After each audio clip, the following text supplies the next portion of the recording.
Ayolah sholat. Kata ayam kukuruyu, aku datang. Makanya berkah. Jangan kayak bebek. Kalau bebek gimana? Ayolah sholat. Kata bebek cuek, cuek, cuek, cuek. Berarti yang cuek-cuek kayak ibu. Yang kenceng jawabnya ayam apa bebek? Manusia. Astagfirullahaladzim. Mulai kapan ibu bangga jadi ayam? Baiklah bapak-bapak serta ayam-ayamku yang dirahmati Allah, ayam-ayam betinaku yang dimuliakan Allah subhanahu wa ta'ala.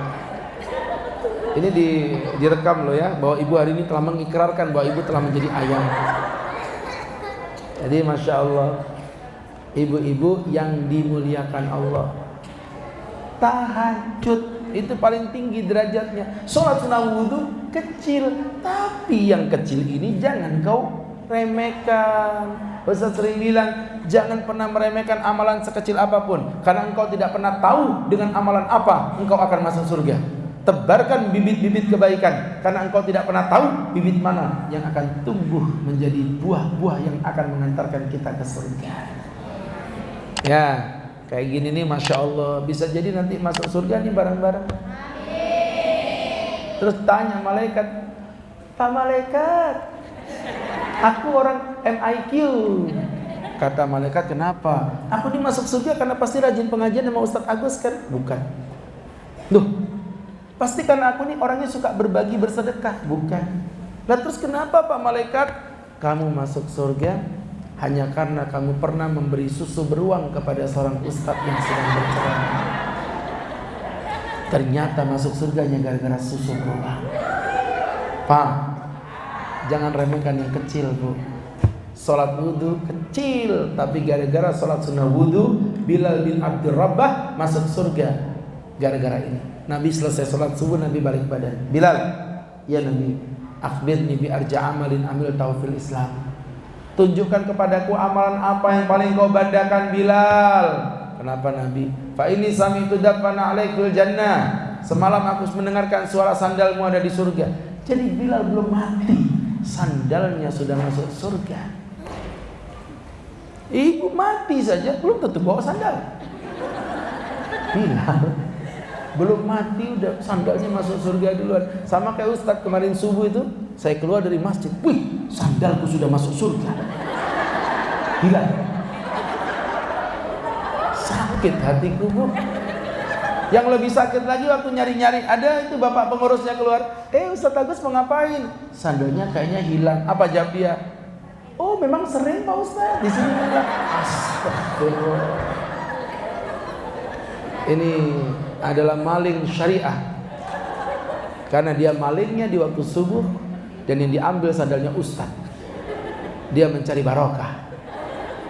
Jadi bapak-bapak, ibu-ibu yang berbahagia, sholat sunnah wudhu Bu ya, Bu, 2 rakaat habis wudhu, sholat 2 rakaat, namanya sholat sunnah wudhu. Itulah yang membuat Bilal belum mati, sandalnya sudah masuk surga.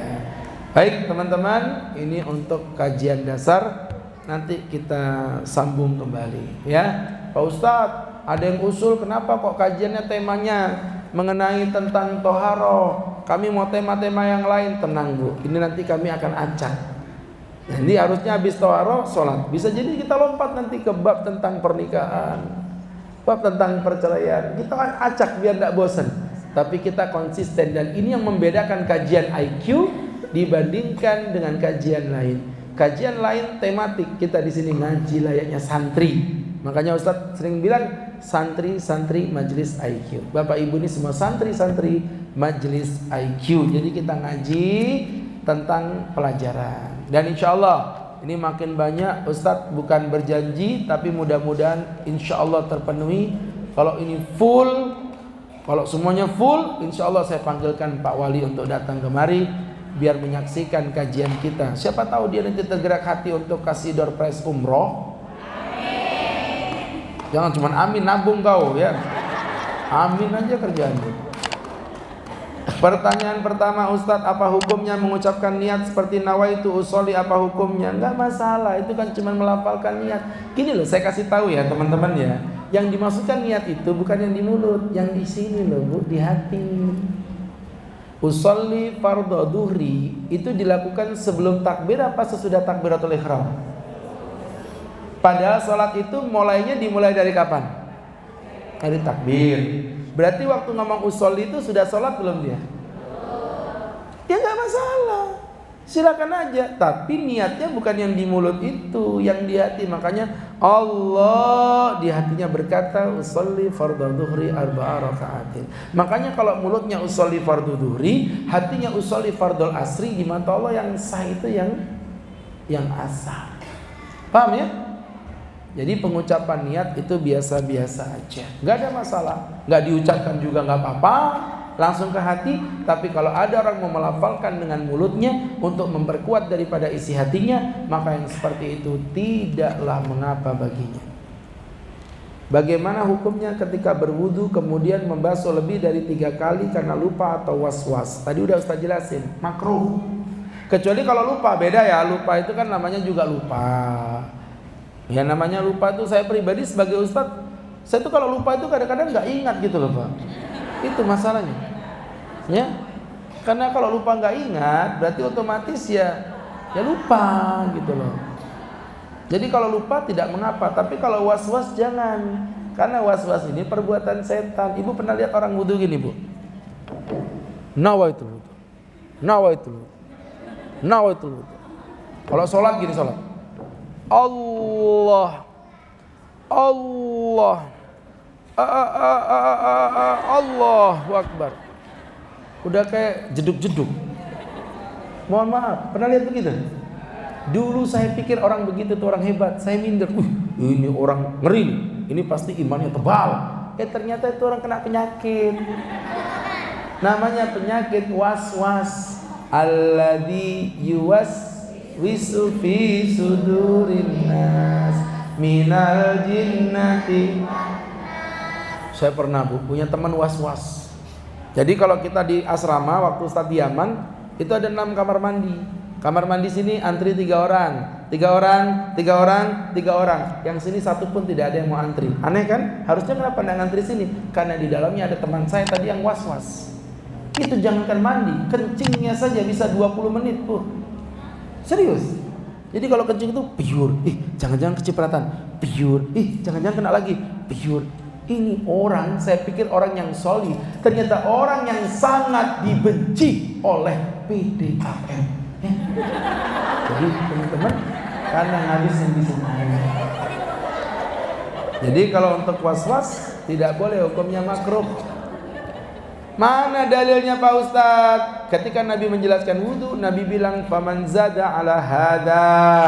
Barang siapa menambahi dari 3 ini, faqad ta'adda wa zalama, maka telah dia berbuat melampaui batas, dia sudah berbuat kezaliman. Jadi melebihi 3 itu gerakan zalim, jangan. Kecuali kalau lupa ya. Aku tambahin 1 lagi Pak Ustadz biar lebih yakin, ya monggo. Berwudu di WC dibuka pintunya, bolehkah Pak Ustadz? Berwudu di WC ini hukumnya haram, najis. Nih WC, nggak boleh. Berwudu di kamar mandi yang ada WC-nya boleh, tapi berwudu di WC, WC, itu jorok guys. Pak Ustadz pintunya dibuka, terserah mau kau buka mau kau tutup. Pertanyaan macam apa ini ya? Dibuka pintunya Pak Ustadz, tidak apa-apa. Mau dibuka mau ditutup tidak apa-apa. Berwudu di kamar mandi yang di dalamnya ada WC-nya tidak masalah. Kenapa tidak masalah? Karena memang tidak ada dalil yang melarang. Cari kalau ada dalilnya 1 bawa kemari. Ya, Pak Ustadz, jika pacaran itu haram, mengapa ada yang sampai menikah? Menikah teh? Loh, emang kalau haram nggak bisa nyampe ke tujuan? Maling itu haram nggak Pak Ustadz? Bu, maling itu haram nggak? Kenapa ada yang kaya gara-gara maling? Sama aja kayak begitu. Iya. Jadi jangan kemudian mengatakan itu sampai menikah Pak Ustadz. Ya menikah teh itu urusan dia lah. Yang jelas pacaran itu haram. Kenapa sih pacaran itu haram? Dengerin Ustadz ya, terutama untuk perempuan, untuk adik-adikku yang masih gadis-gadis, dengerin Ustadz. Kau berpacaran itu kau jadi wanita terbodoh di muka bumi. Nah, apa terbodoh? Nih, Ustadz jualan minuman. Ada pembeli datang begini, Pak Ustadz aku coba dikit ya. Kalau enak aku beli, kalau tidak enak aku kembalikan. Terus Ustadz mau. Ustadz namanya pedagang yang bodoh. Seperti itu pula perempuan. Dipegang-pegang, dipeluk-peluk, dicium-cium. Enak lanjut jadi nikah, nggak enak ditinggalin. Itu namanya bodoh. Dengerin adik-adikku, Ustadz itu menikah sama istri. Udah menikah, kalau Ustadz per bulan kasih dia uang nafkah 10 juta. Kalau setahun berarti berapa? 120 juta. Sekarang kalau Ustadz anggaplah menikah udah 10 tahun, anggaplah, berarti udah berapa itu? 1,2 M. Untuk menyentuh istriku aku keluarkan 1,2 M. Betapa mahalnya wanita muslimah. Beda mana yang di pacar-pacar tuh? Dikasih coklat Happy Valentine. Kamu keren banget. Oh kutapak memang belum. Cici memang Ustaz ngeliat. Itu namanya perempuan murahan. Wanita muslimah itu wanita yang hebat. Ingat, wanita yang hebat, wanita yang hebat, wanita yang diikat dengan akad, bukan dipikat dengan coklat.